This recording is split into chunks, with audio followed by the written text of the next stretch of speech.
গরম, তাই আমি দুপুরে খাওয়ার জন্য একদম হালকা পাতলা কয়েকটা মেনু বানিয়েছি।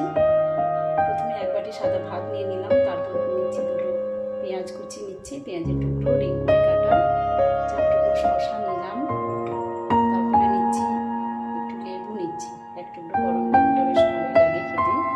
তারপরে নিচ্ছি একটু শাক, নিচ্ছি একটু শাক নিয়ে নিলাম, সেই সাথে নিচ্ছি দুটো পটল ভাজা, নিচ্ছি আর নিচ্ছি একটু চচে করে উচ্ছে ভাজা, নিচ্ছি আর নিচ্ছি মাছের ঝোল করছি, সেটা দেখাচ্ছি। মাছের ঝোল নিয়ে নিচ্ছি সরষে ডাঁটা দিয়ে আর মাছ দিয়ে ঝোল।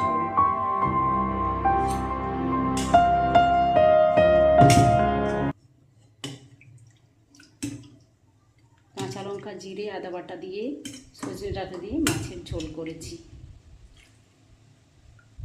আর সঙ্গে আছে একটু বাড়িতে পাতা একটু সাদা টক দই রয়েছে।